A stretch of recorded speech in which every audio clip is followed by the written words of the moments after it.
사랑하는 교회 여러분, 오늘은 가정의 달 5월 첫 번째 주일이자 어린이 주일입니다. 오늘 가정을 생각하며 거룩한 마음으로 예배드리는 모든 성도님들에게 주님의 사랑과 은혜가 가득히 임하는 복된 예배 되기를 기원드립니다. 어린이 주일을 맞이하여 우리 모두의 자녀손들이 주님의 교양과 훈계로 자라나 하나님의 영광이 되고 기쁨이 되기를 소망합니다. 이 주간에도 모두 건강하고 평안하신 가운데 행복하시기를 기도드립니다. 오늘 우리에게 주시는 하나님의 말씀은 디모데전서 5장 8절입니다.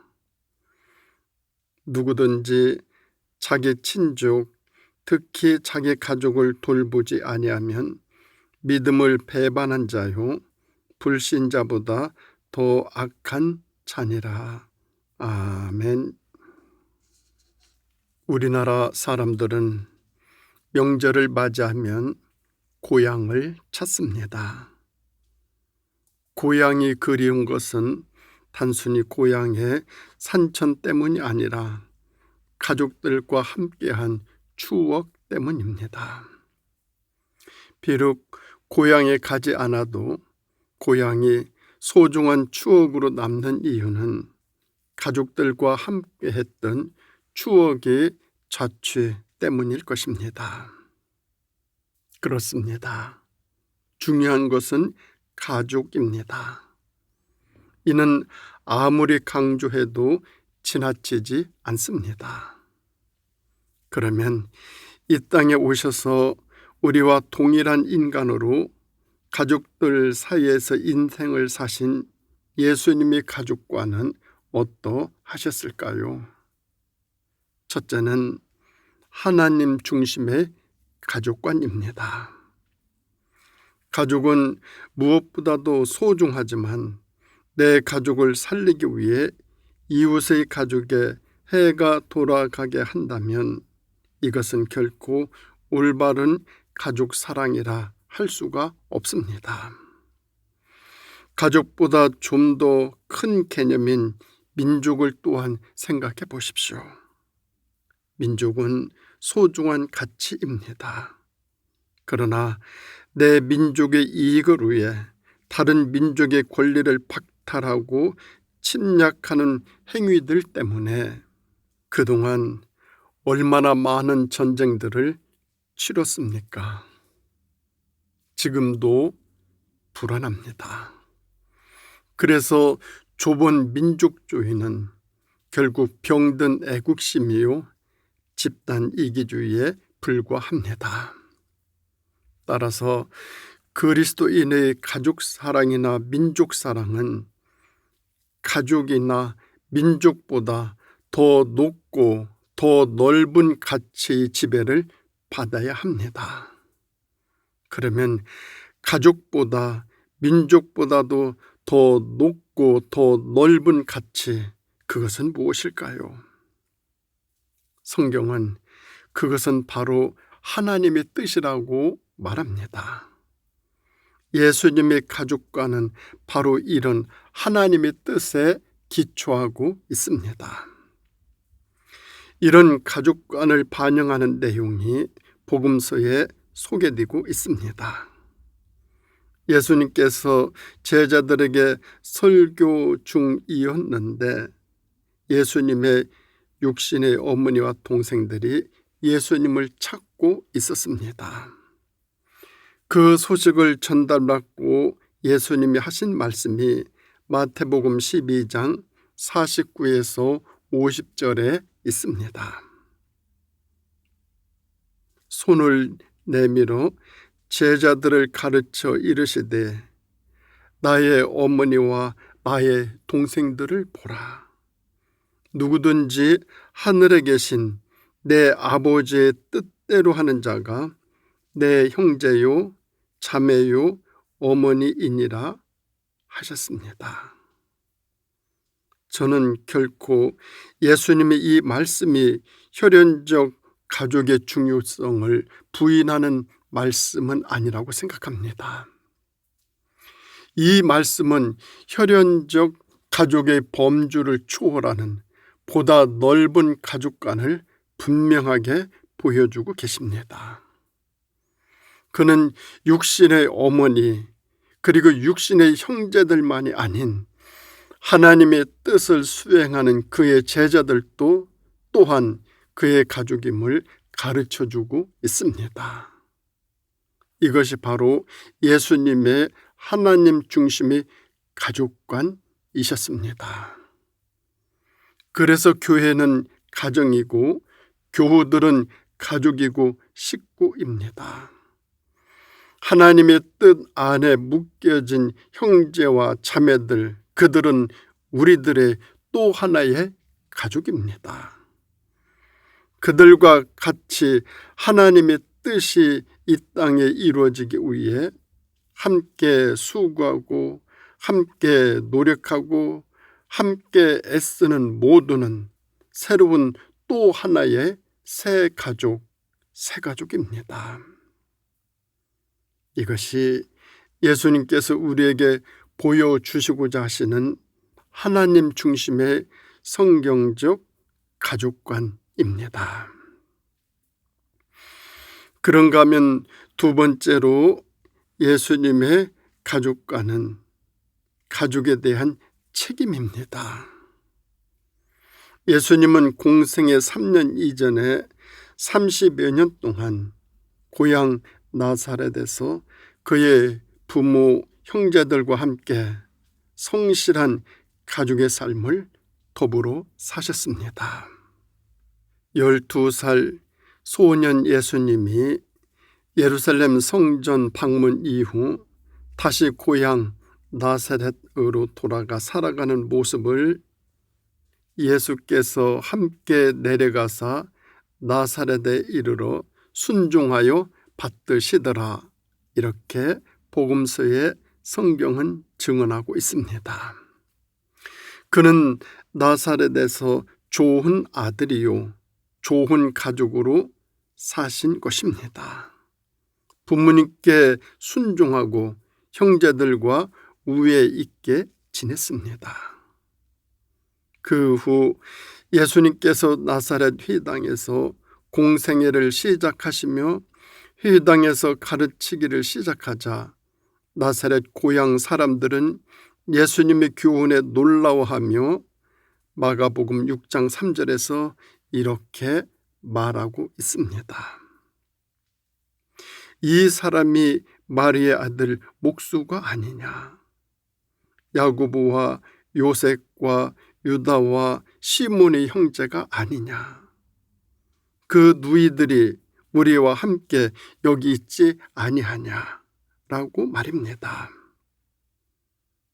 사람들은 정확하게 요셉과 그의 착한 마리아의 아들로 살아가던 모습, 그리고 그의 아버지를 도와 목수 일을 잘 감당하던 그의 성실했던 직업인의 모습, 그리고 육신의 형제들인 야고보, 요셉, 유다, 그리고 시몬과 어울리며 살아가던 그의 모습을 정확하게 알고 있었던 것입니다. 그러나 그의 가족으로서의 성실성은 십자가 사건에서 더욱 분명하게 드러나고 있습니다. 예수님의 십자가 형벌은 로마 통치 시절 가장 잔인한 형벌이었습니다. 십자가에 억지로 죄인이 되어 두 강도와 함께 매달리신 예수님, 그때 얼마나 아프고 얼마나 억울하셨을까요? 사람들이 죄악의 고통을 경험하면 자신의 고통 위에는 다른 아무것도 생각하지 못하게 된다라고 합니다.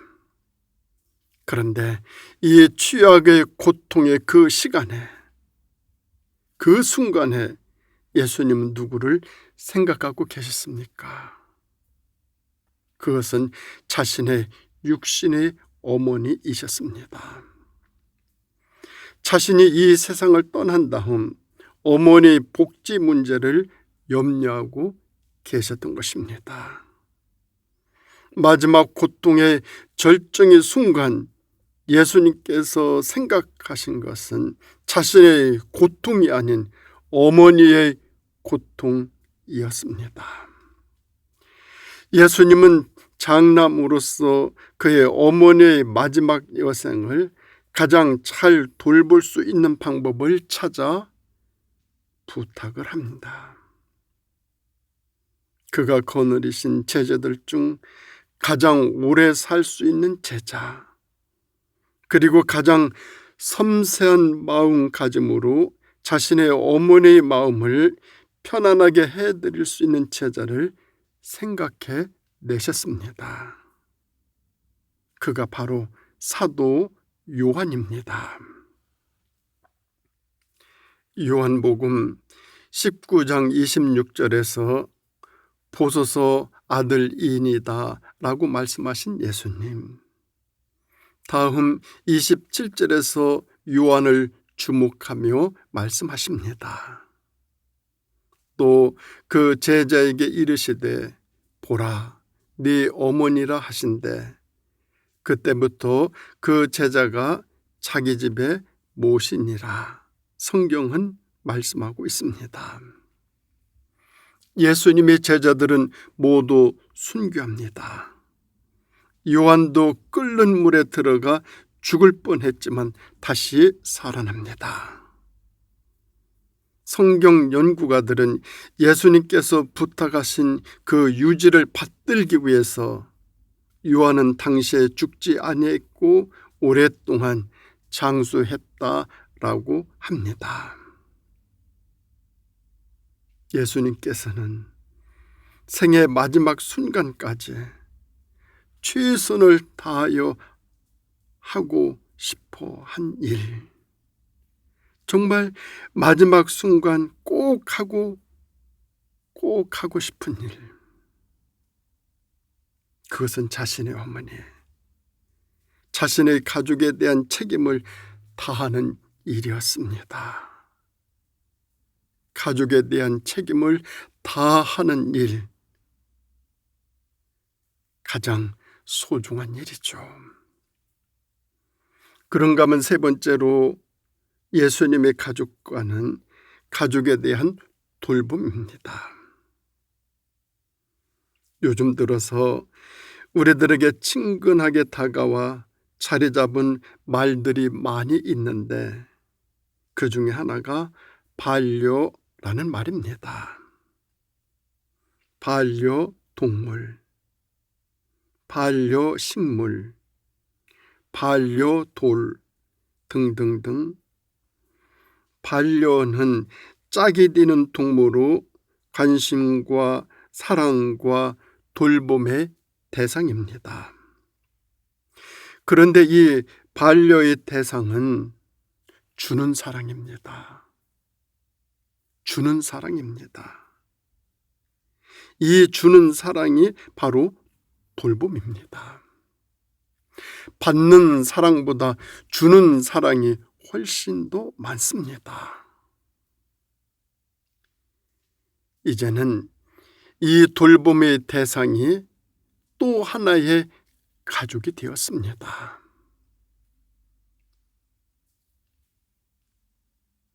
하나님의 뜻을 이루며 살아가려고 노력하는 사람일수록 가족의 범위가 넓어집니다. 하나님의 뜻을 이루며 살아가려고 수고하는 사람일수록 가족의 대상이 많아집니다. 하나님의 뜻을 이루며 살아가려고 하면 할수록 가족의 범위가 넓어지고 가족의 대상이 많아진다는 것입니다. 그런데 그래도 기쁨으로 감사하며 정성을 다하여 돌봅니다. 마치 예수님의 마음으로 말입니다. 이 사람들, 이렇게 예수님의 마음으로 살아가는 이 사람들을 향하여 예수님은 내 가족이라, 내 가족이라고 하셨습니다. 오늘 본문은 말씀하고 계십니다. 누구든지 자기 친족, 특히 자기 가족을 돌보지 아니하면 믿음을 배반한 자요 불신자보다 더 악한 자니라 말씀하고 계십니다. 여기 바울 사도는 가족 돌봄을 포기한 사람들을 믿음을 배반한 자라고 말하고 있습니다. 바울은 이 교훈을 자신의 목회 승계자인 디모데에게 가르치고 있습니다. 그러면 바울은 누구의 영향을 받아 이렇게 디모데에게 전수했을까요? 말할 것도 없이 예수님이십니다. 바울이 예수님으로부터 받은 목회적 교훈의 하나가 바로 가족의 돌봄이었습니다. 그것이 바로 예수님이 남기신 모범이요 예수님의 거룩한 습관의 유산이셨습니다.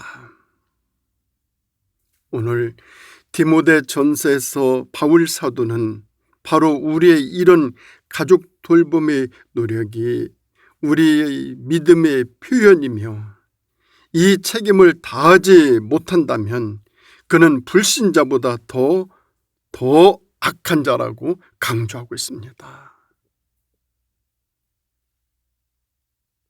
그러면 우리가 믿음의 배반자가 되지 않기 위해서는 어떻게 해야 될까요? 그리고 우리가 불신자보다 더 악한 자가 되지 않기 위해서는 어떻게 해야 할까요? 기독교인들의 의식 구조를 연구하는 조지 바나라는 분에 의하면 현대 기독교의 최대의 문제는 신자와 불신자의 삶에 다른 것이 없다라는 것을 지적하고 있습니다. 믿는 사람과 믿지 않는 사람이 별로 차이가 없다, 이것을 지적하고 있어요. 믿는 자와 믿지 않는 자가 구별이 안 된다는 거예요. 주후 2세기에 한 그리스도인이 불신자인 디오크네투스에게 보낸 편지라는 것이 있습니다. 이 편지는 1세기, 2세기 그리스도인들의 삶을 들여다볼 수 있는 매우 소중한 편지입니다.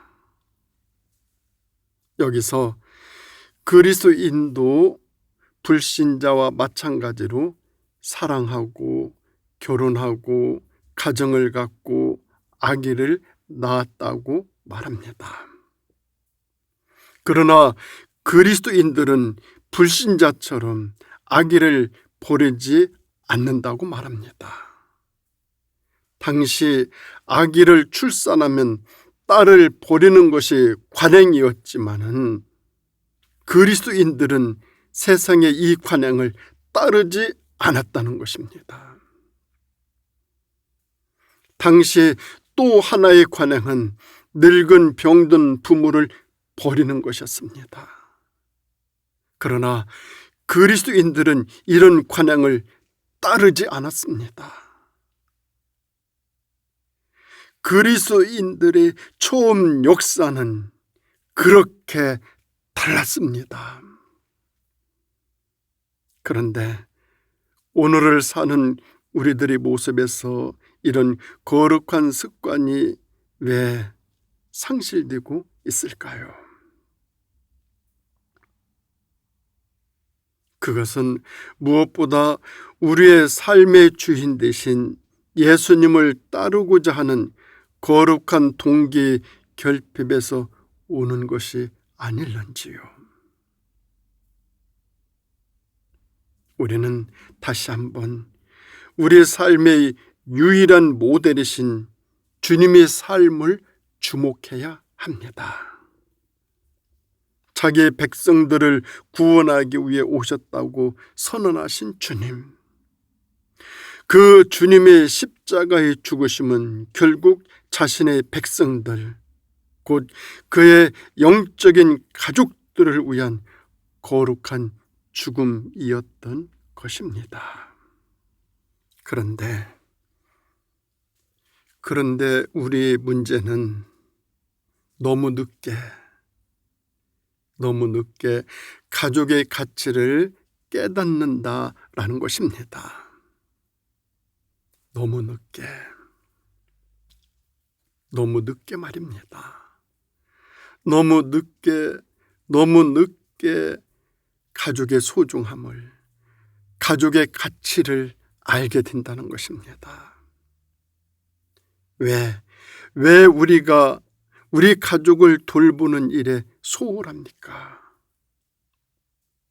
왜 가족을 돌보는 일에 그동안 등한시했습니까?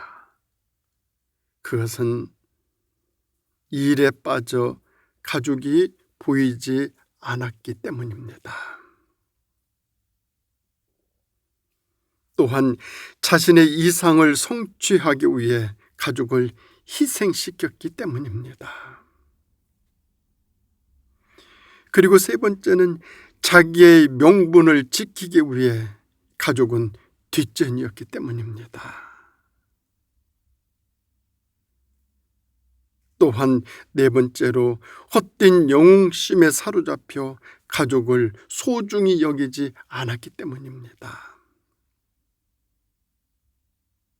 그리고 다섯 번째, 남에게 잘해 주면서도 자기 가족은 소홀히 여겼기 때문입니다. 우리 가족을 돌보는 일에 소홀하면 안 됩니다. 그런데 여러분은 어떠하십니까? 우리의 가족은 어떠하십니까? 내 가족에게, 자기 가족에게 잘하고 계십니까? 세상에 가장 아름다운 단어, 그것은 가족이라는 단어입니다. 세상에서 가장 온전한 치유를 해주는 의사, 그것은 가족의 손길입니다. 세상에서 가장 부담이 없는 사람, 그것은 가족입니다. 세상에서 가장 평화를 제공해 주는 사람, 오직 가족입니다. 세상에서 가장 든든한 힘, 그것은 가족의 힘입니다. 성경은 말씀하고 계십니다. 누구든지 자기 친척, 특히 가족을 돌보지 않으면 그는 벌써 믿음을 버린 사람이요, 믿지 않는 사람보다 더 나쁜 사람입니다.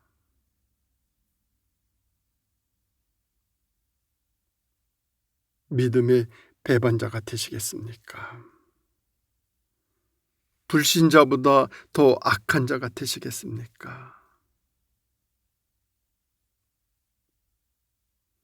기도하시겠습니다. 사랑의 하나님 아버지, 가정의 달 5월을 허락하여 우리 가정을 생각할 수 있는 은혜 베풀어 주심에 감사드립니다. 아버지 하나님, 우리 가족 한 사람 한 사람 깊이 사랑하고 소중히 여기며 책임도 지고 돌보면서 사랑으로 함께하는 우리 가족들, 아버지 하나님, 더욱더 이 가족을 위해 절대로 믿음을 배반하지 아니하고 이 세상에서 악한 사람이라 칭함받지 아니하는